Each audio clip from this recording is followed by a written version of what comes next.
I never thought a phone call could change my life so much, but that's exactly what happened. One crisp autumn afternoon in Chicago, I noticed my phone ringing with an unknown number. I almost ignored it, but something made me pick it up. When I answered, I recognized the voice immediately, even though it had been years. "Samantha, it's Isabella," she said, sounding both formal and something else I couldn't quite figure out. "Isabella," I replied, trying to keep calm.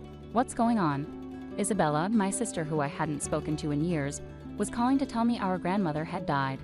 The news itself was shocking, but the way she said it made me feel like there was more to it.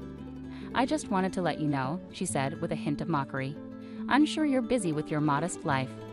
I could almost hear her smirking through the phone. Her words hurt, but I tried not to show it. "Thank you for telling me. I'll make plans to come." Her words not only hurt, but also brought back many memories. Growing up, Isabella was always the favorite. She had our father's approval and seemed to get everything easily. I, on the other hand, was often overlooked, no matter how hard I tried.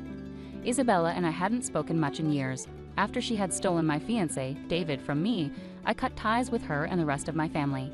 It wasn't just about the betrayal. It was about the unfair treatment I had always felt. David had been my fiancé, the love of my life, and we had plans together until Isabella, with her charm, got involved. David left me for her, and I was heartbroken. It wasn't just about losing him. It was a betrayal that left deep scars. Our family was always divided. Our father favored Isabella because she was like him. My mother, though caring, was often stuck in the middle. She tried to support me, but it was clear Isabella was the favorite. After the breakup, I chose a different path. I left my job as a school administrator to focus on raising my daughter, Lily. My husband, John, was a supportive tech executive who loved me for who I was. We had a cozy home in the suburbs and a life full of love. Lily, our 6-year-old daughter, loved drawing and even had a popular YouTube channel where she shared her artwork. Despite the happiness in my personal life, Isabella's call brought back a flood of old emotions. The idea of going back to the family home for the funeral made me nervous. I hadn't been there in years, and the memories were mixed. Our grandmother had always been kind and supportive. Her death marked the end of an era, and Isabella's call felt like I was being pulled back into a world I had tried to leave behind. I spent the next few days getting ready for the trip. The thought of seeing Isabella again filled me with a mix of dread and anticipation. It wasn't just about the funeral. It was about facing the family issues that had shaped so much of my life. I couldn't shake the feeling that Isabella's call had more to it than just the news of our grandmother's death. On the day of the funeral, I stood in front of the old family home. It looked exactly the same, yet different. It was like the walls held the echoes of our childhood, the laughter, the fights, the dreams, and the disappointments. Inside, the atmosphere was heavy with grief and memories. I saw familiar faces, some sad and others with hidden motives. As I moved through the crowd, I saw Isabella, her eyes scanning the room with practiced indifference. She was surrounded by people who seemed to hang on her every word, her charm still strong. I watched her with unease. Despite the years and distance, it felt like we were still in the same old struggle. Isabella's presence was a stark reminder of the family dynamics that had always been part of my life. During the ceremony, as the eulogies were being delivered, Isabella managed to corner me. "Samantha," she said with a smile that didn't reach her eyes, "it's been a while." I forced a smile and replied, "Yes, it has. How have you been?" "Oh, she replied, her voice dripping with fake sweetness. "Life has been interesting." I could sense the undertone in her words, the same old rivalry that had never really gone away. Looking at her, I realized this reunion wasn't just about mourning our grandmother. It was about facing the past, the betrayals, and the choices that shaped our lives. Little did I know this encounter would lead to revelations that would challenge everything I thought I knew about my sister and our family. The days leading up to the funeral were tense and filled with unresolved emotions. I tried to focus on my family, John, Lily, and our daily routines. But I couldn't ignore the upcoming reunion with Isabella and the family I had distanced myself from. The familiar, painful echoes of the past were all too real. On the day of the funeral, the air was thick with grief and unresolved emotions. The family home was filled with relatives and friends, all paying their respects. The house, with its worn charm, seemed to watch over us like an old friend holding secrets. The walls felt heavy with the weight of past arguments, laughter, and hidden truths. As I entered the living room, I felt Isabella's eyes on me, her presence as imposing as ever. Her polished exterior masked the deep-seated rivalry that had always existed between us. She soon approached me again, her smile more genuine but still carrying an edge. "I've been meaning to catch up," Isabella said, her voice curious. "It's been a while since we've had a chance to talk." I forced a smile, trying to keep my emotions in check. "Yes, it has. How have things been for you?" "Oh, Isabella replied with a wave of her hand. "Busy, but good. I'm sure you've heard from the family about how things have been for me." I nodded, though I wasn't sure what she meant. The last I heard, Isabella was living a luxurious life in Los Angeles. The stories I heard painted a picture of success and perfection, but I knew better than to believe them completely. During the wake, Isabella flaunted her perceived success. She talked about her life in Los Angeles, her upscale lifestyle, and her supposed achievements. It was as though she was trying to outshine everyone to prove her life was better than mine. I watched her with a mix of curiosity and irritation. I knew beneath her confident facade was a tangled web of lies and manipulations. It was hard to ignore her mentions of David Parker, my former fiancé and now her ex-husband. Her casual references to him, her attempts to show she was unaffected by their failed marriage, felt like salt in an old wound. David had once been the center of my world. We had planned a future together until Isabella, with her charm, had stolen him away. The betrayal left me heartbroken and disillusioned. Seeing Isabella flaunt her life so casually was a painful reminder of the hurt I had tried to move past. I decided to confront Isabella about the past, hoping to find some closure. As the crowd began to thin out, I pulled her aside into a quiet corner of the house. "Isabella, can we talk?" I asked, trying to keep calm. She looked at me, narrowing her eyes a bit. "Of course. What's on your mind?" "I need to know why," I said, trying not to let my voice shake. "Why did you take David from me? What made you think you could do that?" Isabella's expression changed from fake cheerfulness to something colder and more calculating. "Samantha, it's not about taking anything. David and I had our own connection. You just didn't see it. You manipulated him," I said, my voice rising with emotion. "You knew how much I loved him." She shrugged like it didn't matter. "David made his own choices. You have to move on, Samantha. Life doesn't wait for anyone." Her dismissive attitude made me furious. "You never understood it, did you? It wasn't just about David. It was about how you always got everything while I struggled." Isabella's face hardened. "Don't blame me for your problems. We all have our battles. Maybe if you had been more assertive, things would have been different." Her words hurt, reopening old wounds. I wanted to lash out, but took a deep breath to stay composed. "This isn't just about David. It's about our family and how things have always been against me." Before Isabella could respond, some distant relatives arrived, and I had to step away, leaving the confrontation unresolved. The rest of the evening was a blur of faces and condolences, but my mind was stuck on the past and the issues with Isabella. The next day, as the funeral ended, I felt both relieved and worried. The family problems were still there, and I knew there was more to uncover. Isabella's perfect life was starting to crack, and I was determined to find out the truth. I left the funeral with a heavy heart, but a new sense of purpose. There was more to the story, and I was ready to face it. The confrontation had set the stage for deeper revelations, and I was ready to uncover the lies and deceptions that had shaped our lives. In the days after the funeral, everything felt strangely calm. I kept replaying my confrontation with Isabella, trying to make sense of it. The family issues were still unresolved. My mother's apology was nice, but it didn't fix the years of problems. John and Lily were my support during this tough time. They sensed my distress but chose to offer comfort rather than prying into my troubles. Lily, with her innocent curiosity, continued to pour her heart into her YouTube channel, sharing her drawings with the world. Her joy was a bright spot amidst the darkness. Soon, the next part of this story began. Isabella, always dramatic, took to social media to mock me. Her posts were sarcastic, showing herself as successful while implying my life was dull. It was frustrating to see her trying to belittle my happiness so publicly. That's when Lily's YouTube channel became a tool in this battle. After a particularly cruel post from Isabella, Lily and I decided to use her platform for more than just showcasing her drawings. I helped Lily create a video that countered Isabella's lies, focusing on the positive aspects of our life and subtly addressing the falsehoods Isabella was spreading. The video, though seemingly innocent, had clear references to Isabella's attempts to undermine us. It quickly gained attention, and soon the comment sections of both Lily's channel and Isabella's posts were filled with reactions. People began to see Isabella's facade for what it was, a mask hiding her insecurities and deceptions. As the video went viral, Isabella's reputation started to crumble. The backlash on social media was quick and harsh. Comments pointed out the inconsistencies in her stories and questioned her integrity. The spotlight she had crafted was now exposing her vulnerabilities. Meanwhile, Isabella's personal life began to fall apart too. David, struggling with the public fallout from our confrontation and the negative attention on his and Isabella's failed marriage, made a significant mistake at work. This led to his dismissal from his job as a software engineer. The pressure was too much for him, and he fell into a deep spiral of self-doubt. Unable to cope with the financial and emotional strain, Isabella made a drastic decision. She filed for divorce, cutting the last ties with David. Their son James, caught in this turmoil, was placed into a care facility because of Isabella's unstable situation, a stark contrast to the privileged life she once flaunted. The family dynamics were changing fast. My mother, who had always favored Isabella, approached me with a heartfelt apology for the past. She admitted that her favoritism towards Isabella was a mistake and acknowledged the hurt it caused. "I'm sorry for everything, Samantha," she said, her eyes filled with regret. "We should have treated you better. I see now how much pain we caused." I appreciated her words, but the scars of the past were not easily healed. I chose to keep a distant but cordial relationship with her, focusing on what truly mattered, my family's happiness and well-being. Amid these revelations, John and I decided to take a break from the chaos. We planned a joyful outing to an amusement park, a chance for Lily to enjoy herself and for us to reconnect as a family. It was a reminder of the simple joys and the love we shared. The trip was everything we needed, a day filled with laughter and bonding.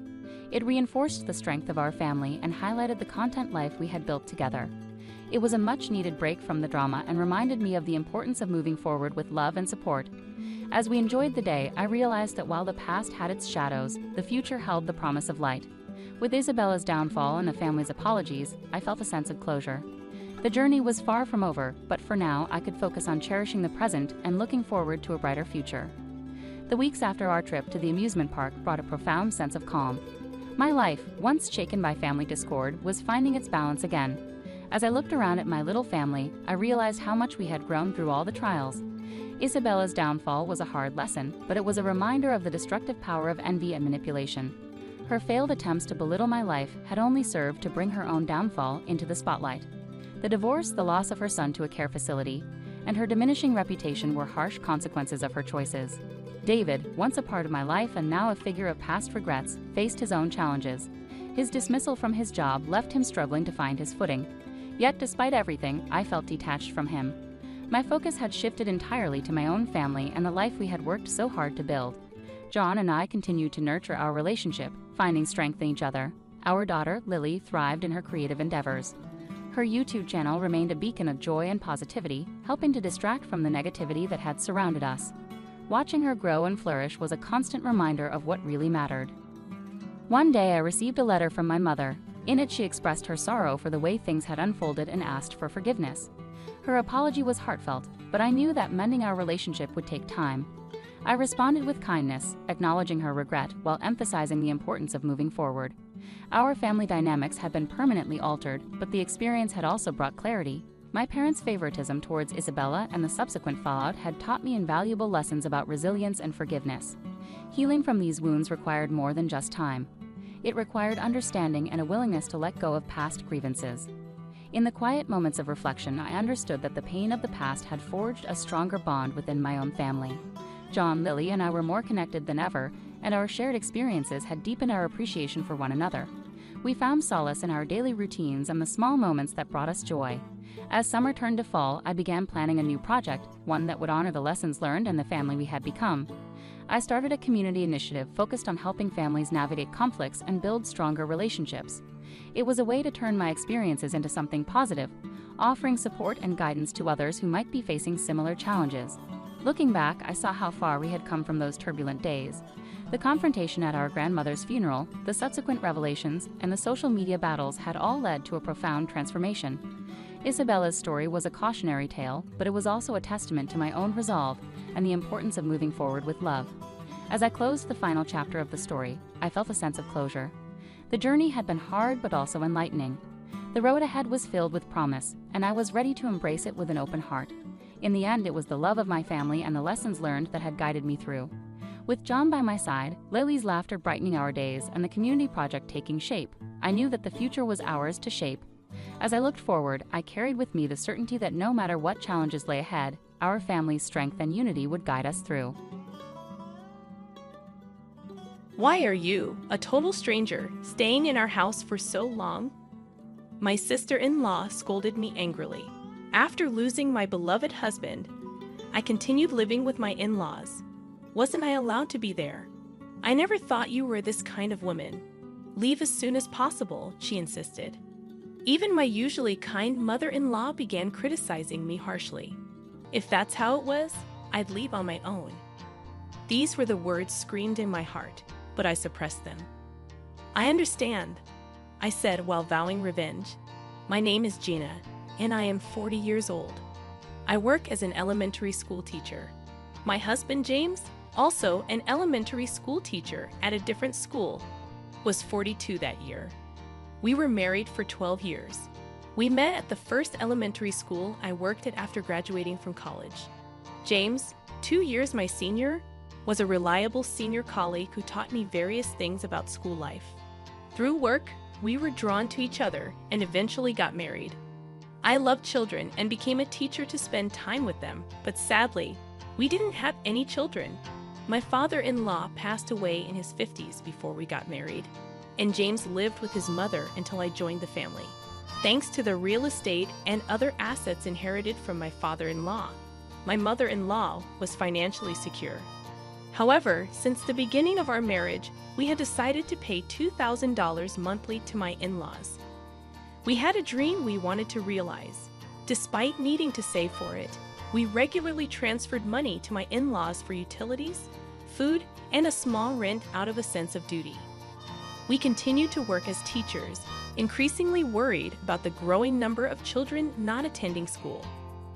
Our dream was to establish a learning center where such children could study comfortably. James's older sister, Mary, who is 3 years older than him, is married and lives in another state. My sister-in-law's son left home last spring for studies, so it should be just the two of them now. Although living about an hour's drive away, my sister-in-law visited every weekend, asking my mother-in-law for financial help. My son's tuition is short. Can you help a little? My sister-in-law would softly ask. Really? It can't be helped. How much do you need? My mother-in-law would spoil my sister-in-law. For some reason, James couldn't understand why. Frustrated, he finally asked his sister one day, "You received a fair amount from Dad's inheritance, right? Why are you always short of money?" he asked incredulously. My sister-in-law then retaliated. "You don't have any kids, so you wouldn't understand. Raising children is incredibly expensive. You talk about inheritance, but that money can't last forever." However, my sister-in-law's spending was clearly excessive, even in my eyes. Once she asked for money for education, another time for home repairs, and before that for food. Every time, my mother-in-law would give my sister-in-law a considerable amount. I couldn't understand why. That day, we went to our respective schools as usual. An ordinary morning, the usual scenery, until that phone call. I received news that James had collapsed and was rushed to the hospital. Urged to hurry there, I exclaimed in shock, "What?" My husband collapsed. Confused, but upon reaching the hospital, I found James unconscious, and he had to undergo thorough examinations.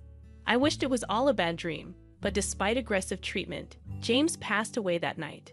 Faced with this unexpected event, I didn't even have time to cry. Immediately taking leave from work to arrange the funeral, I felt I couldn't mentally survive otherwise. My mother-in-law, likely more heartbroken than me, courteously received the mourners throughout the funeral.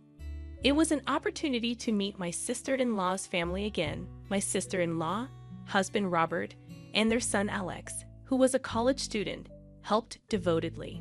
However, my sister-in-law herself didn't seem to grieve over her own brother's death. It almost seemed like she was happy about it. After James's funeral, I returned to my mother-in-law's house. My sister-in-law's family said they had other things to do and went home without dropping by. Then, my mother-in-law spoke quietly, "Gina, I never thought being bereaved of my son would be this lonely." Hearing these words, my pent-up sadness burst out, and I broke down crying. "If it's okay with you, Gina, would you stay in this house forever? I'm lonely living by myself." My mother-in-law spoke kindly to me. "Let's support each other from now on, Mother," I replied, wiping away my tears. However, more troubles followed just as we decided to live together. My mother-in-law suddenly collapsed. It might have been due to the grief of losing her son. She was diagnosed with a stroke. Fortunately, she survived but was left with paralysis in her right side. I wish to continue living in this house. There are so many memories here. I want to spend my time here, she said with slightly slurred speech but with determination. I'm fine, so please continue to focus on your work, Gina, my mother-in-law kindly told me. However, I was worried about leaving my half-paralyzed mother-in-law alone at home. We decided to use long-term care insurance for home care with the help of a helper. Even after James passed away, I continued to contribute $2,000 monthly for my mother-in-law. However, my sister-in-law started visiting her mother more frequently. I'm just worried about Mom, my sister-in-law said. But could anyone understand this? From past experiences, I felt I shouldn't easily believe my sister-in-law's words. My mother-in-law, having lost her mobility and feeling weak, asked, "Gina, Mary wants to live here with us. What do you think? Mary wants to too? What about her husband?" I asked in surprise. "Alex is already in college and not at home. She says it's okay for her to live here alone. Her husband might move here eventually too," my mother-in-law explained. I felt uneasy and asked frankly, "If you think it's good, I won't oppose it. But what about me?" "What are you saying, Jeanette? You're like a daughter to me. It's totally fine for you to be here," my mother-in-law assured me. However, if my sister-in-law actually moved into the house, I wouldn't be able to stop her like James did. This left me with unresolved anxiety. Amid these concerns, I had to leave the house for a week-long training, leaving my mother-in-law's care to the helper.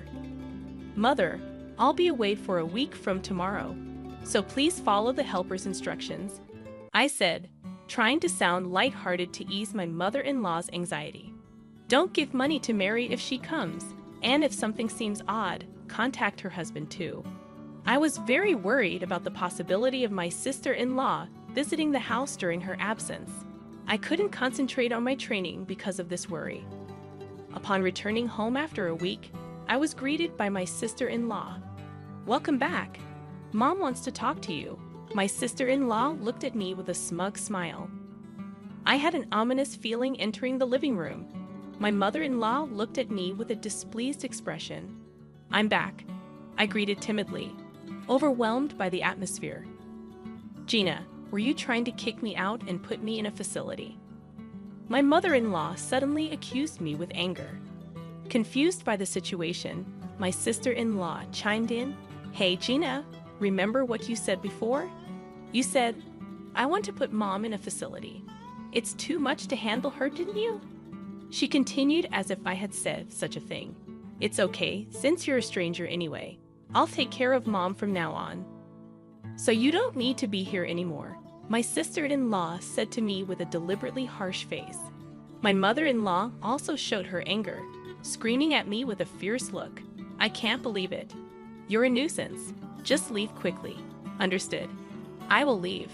With no strength to argue back, I held back my tears and started packing my belongings, leaving behind the items filled with memories of James. I took only the essentials and left the house. "Thank you for everything," I said at the entrance, to which my sister-in-law, eager to drive me out, said, "You're still here? Leave quickly." A mix of sadness and frustration greatly disturbed my heart. Being driven out of the house, I returned to my parents' home without notice. "What happened, Gina? What's with the luggage?"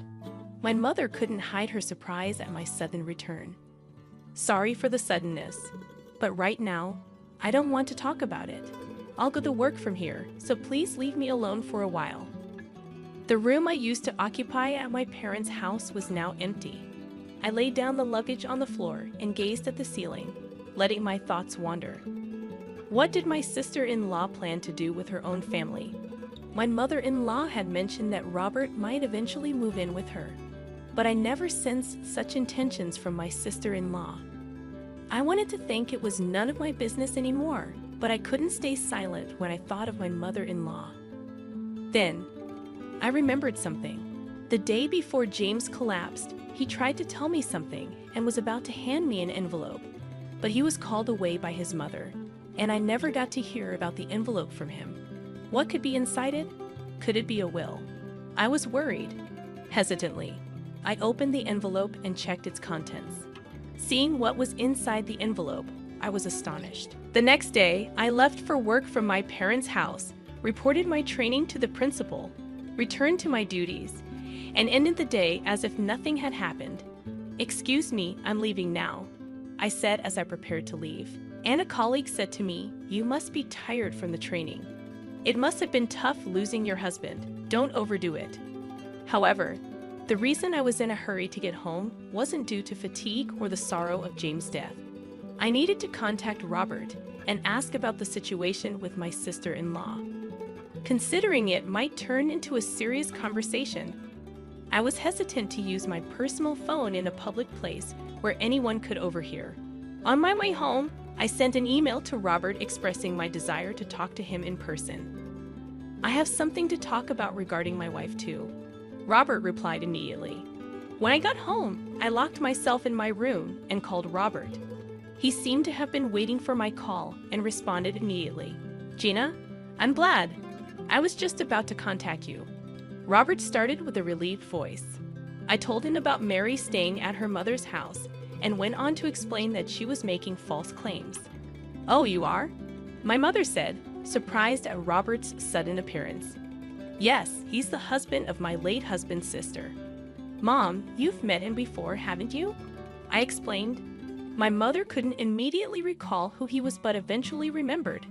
"Yes, I've seen him before." Seeing my mother's realization and joy, I explained, "Actually, I wanted to consult him about my husband's family matters." After leading Robert to the living room and briefly exchanging greetings, I took out an envelope. "I want you to see this." The envelope contains several photos and a report. As I spread the photos and the report in front of Robert, he exclaimed in surprise, "What is this?" The photos showed my sister-in-law with a young man enjoying herself at a nightclub and heading to a hotel. The report from a detective agency detailed evidence of my sister-in-law's expenses.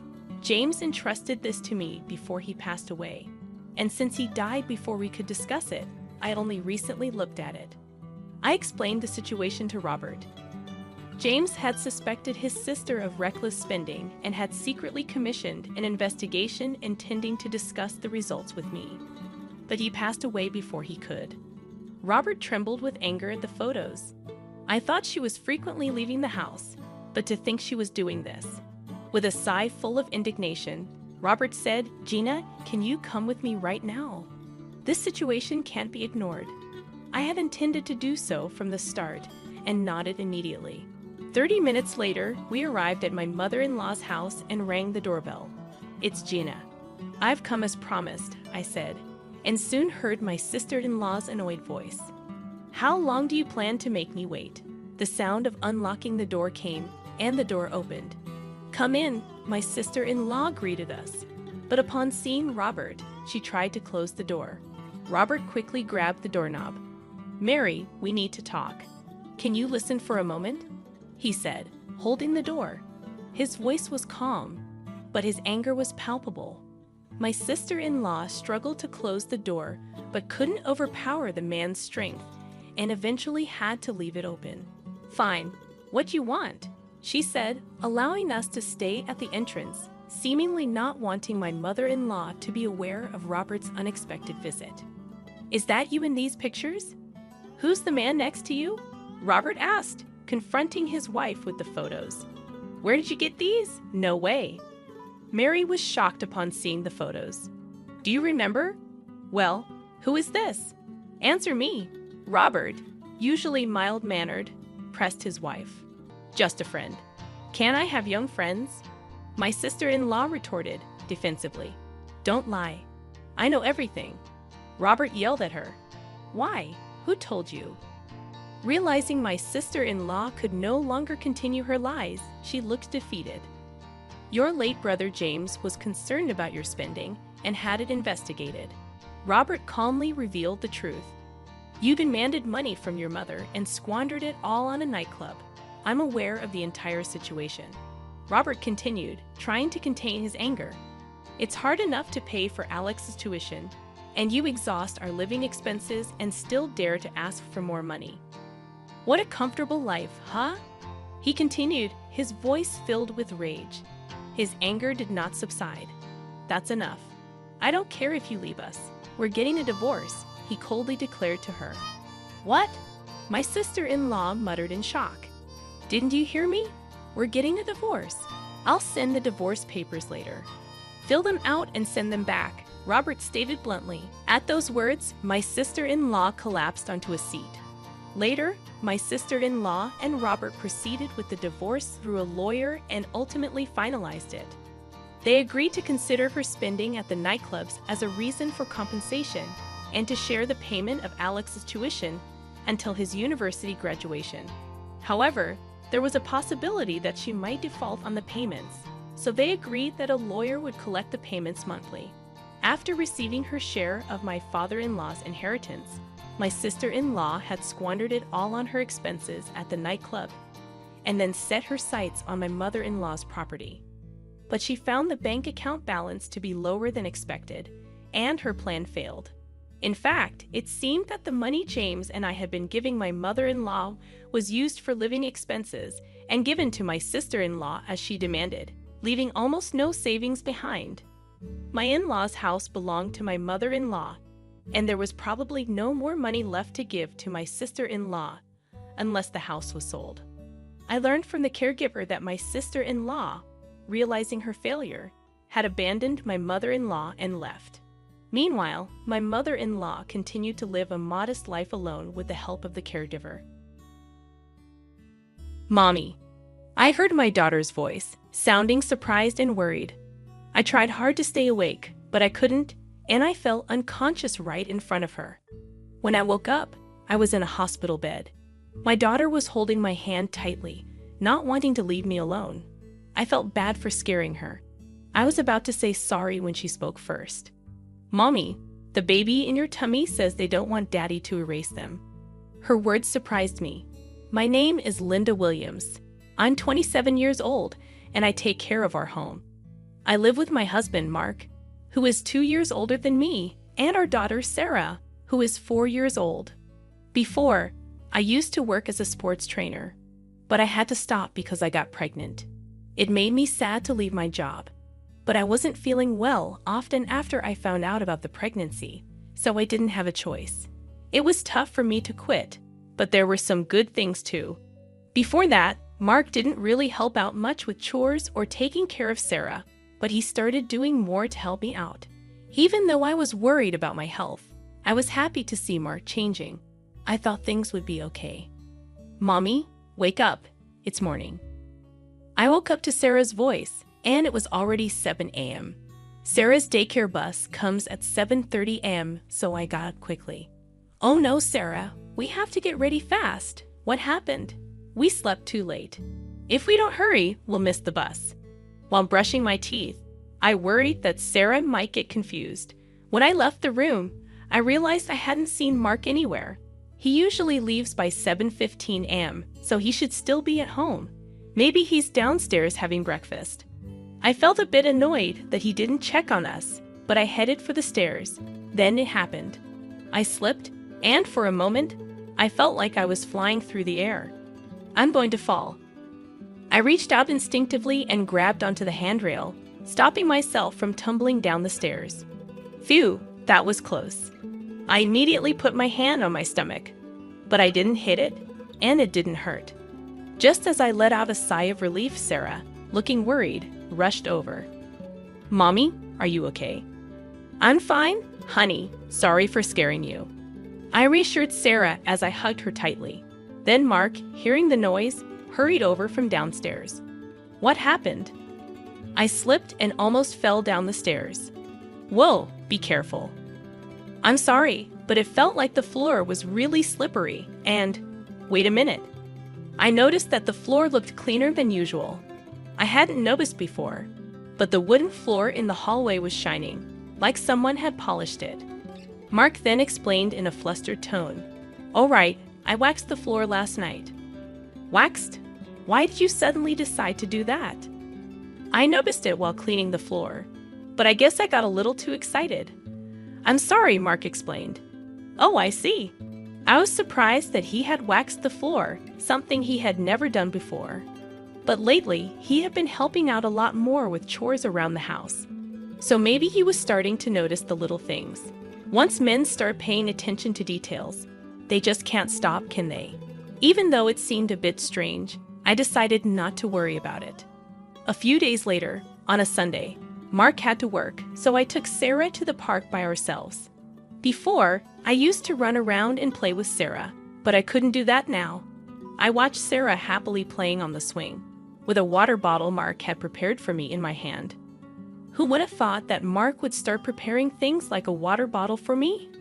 When Sarah was born, Mark wasn't interested in anything at home. It still makes me emotional when I think about it. He didn't seem interested in Sarah either, so whenever I talked to him about it, he got upset, and he started coming home from work later and later. The fact that he now prepares a water bottle for me is still surprising, but it makes me really happy.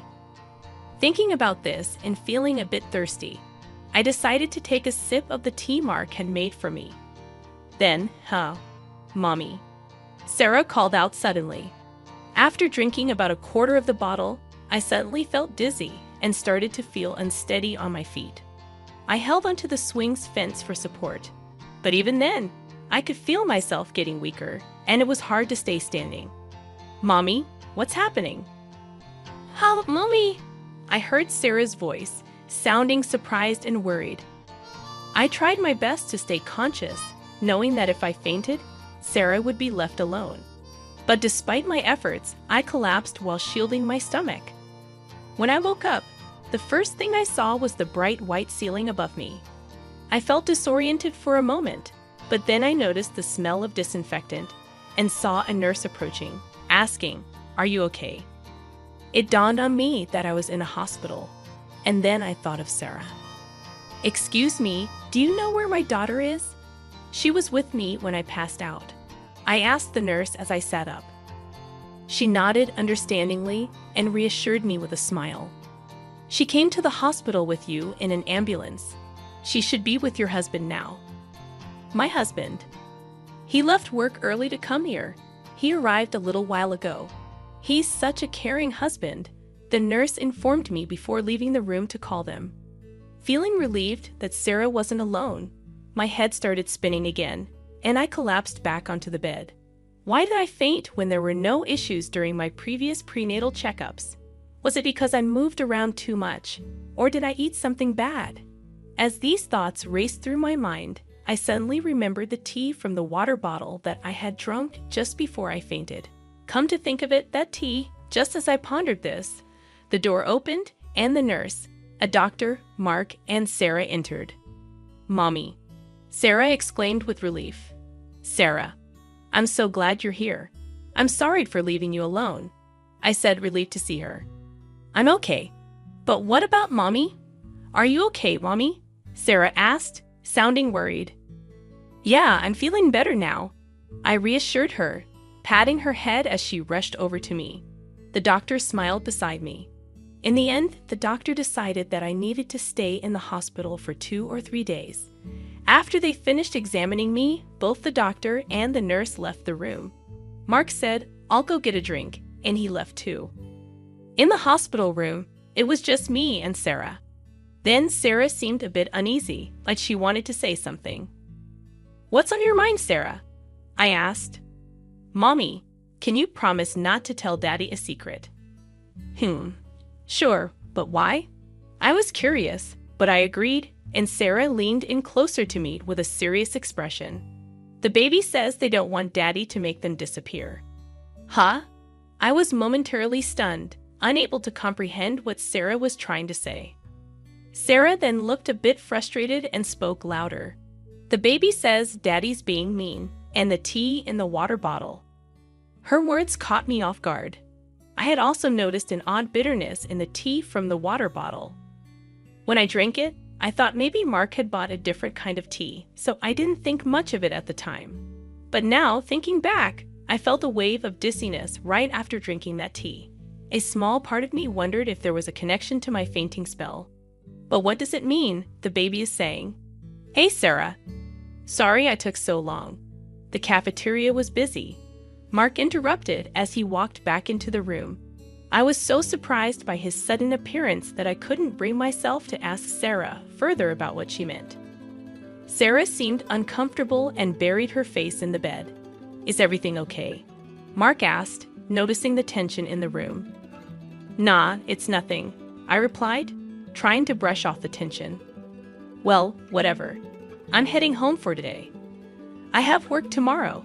Just rest up, okay? Mark said as he took Sarah's hand and left. Sarah hesitated for a moment before following him.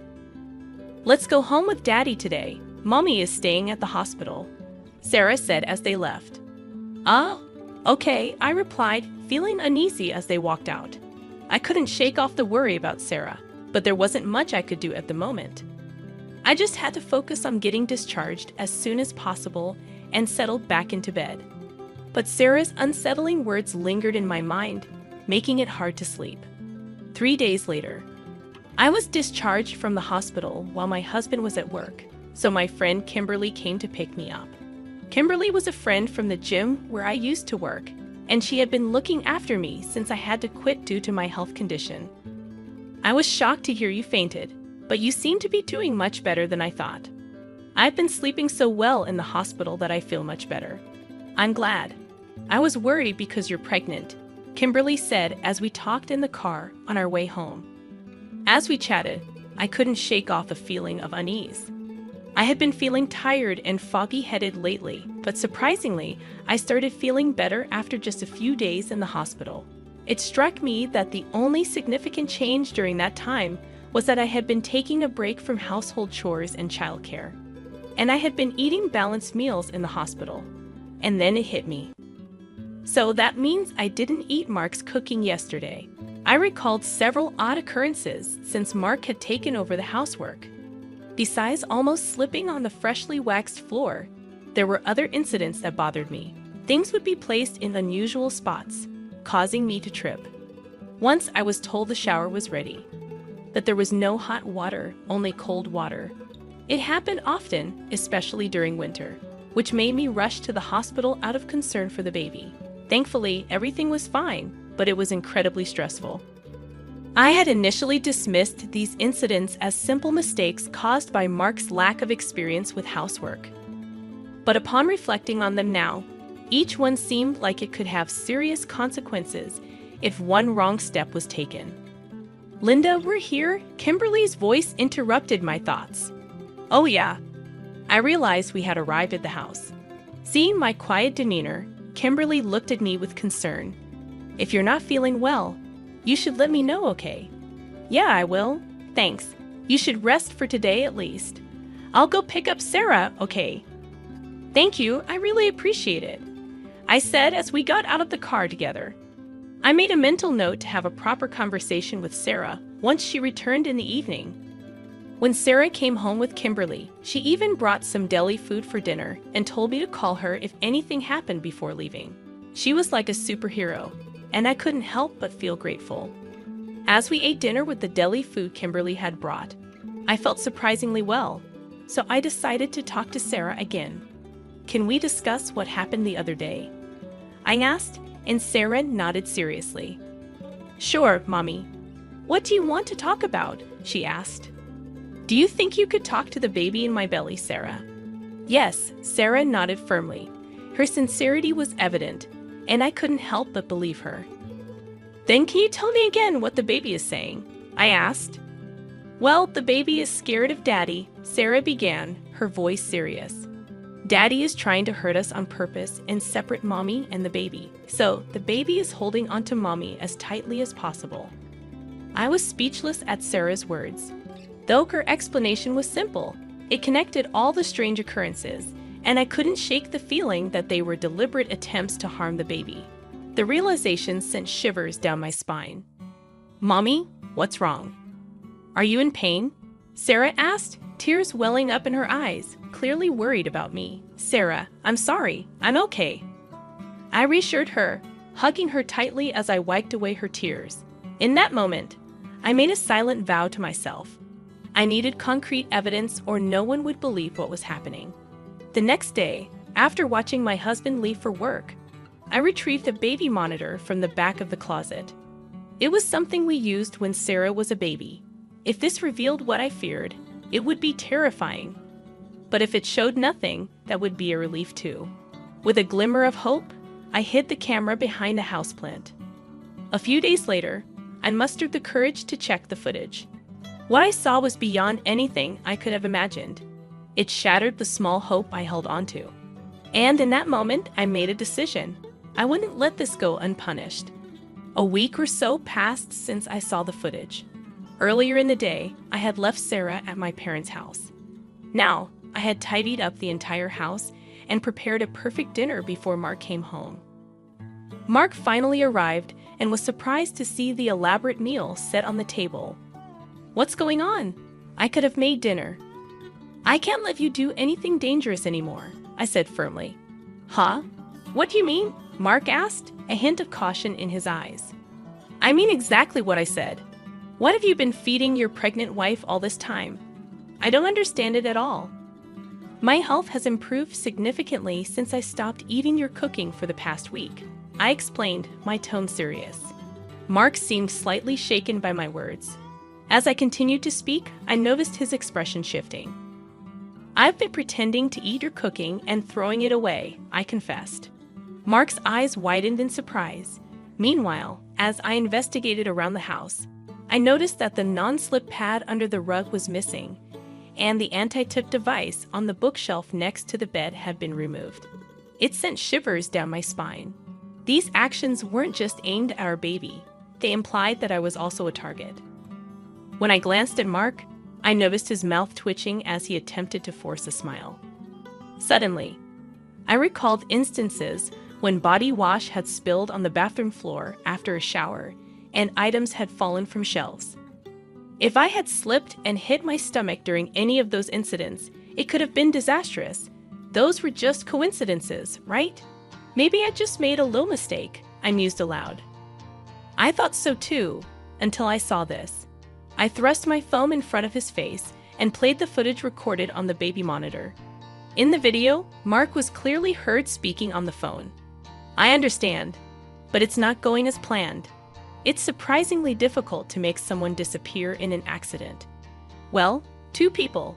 It would be best if the baby in the belly could disappear too." Mark's voice echoed from the video. The words sent chills down my spine, no matter how many times I heard them. As I watched Mark, I noticed him trembling slightly and remaining silent. Despite my wariness, I continued to speak. "The person on the phone is a woman, isn't it? You're discussing doing terrible things once I'm gone, things too disgusting to even mention. How dare you spy on me like this? I'll sue you. Do you even understand what you've done?" "Just shut up. Just shut up." Mark exploded, his face turning bright red as he lost control and lashed out at me. Instinctively, I hunched over to protect my stomach. Suddenly, there was a loud bang, and I heard Mark scream, "Landa, are you okay?" "Kimberly, thank you," I said with relief as I looked over to find Kimberly, who had easily subdued Mark and was now laughing. In fact, she's a strong woman who has won the national wrestling tournament multiple times. I had asked Kimberly to stand by in the next room just in case. Mark, pinned down by Kimberly, was now shouting angrily, "You think you're alive because of me, right? Yet you keep bothering me with demands to play with the kids and help with housework. If you all would just disappear, I could live freely. Just get lost, for my sake, you idiot." "So, that's what you think. But thank you, huh? Actually, you just helped me a lot by self-destructing," I said calmly, thrusting my phone, which was on a call with 911, in front of Mark. I had put it on call mode earlier, so all of Mark's words had been recorded and sent directly to the police. "Please, not the cops," Mark pleaded, struggling to escape Kimberly's grip, but she held him firmly in place. "I'm sorry, I was wrong, please. I apologize. Forgive me." Mark continued to beg, but it was too late for apologies. "That's not something you can get away with just by apologizing. What you were about to do." "Don't say such things," Mark interrupted, thrashing around. Suddenly, the sound of several footsteps and a voice saying, "We're coming in," echoed, and police officers entered through the unlocked door. In no time, Mark was taken away. Even as he was being escorted out, he pathetically clung to me, pleading for help. A subsequent investigation uncovered Mark and his mistress's sinister plan. Their objective was to eliminate me, who stood in their way, so they could be together. Even if they failed to get rid of me, they planned to fabricate a story about the loss of our child due to my carelessness, leading to divorce.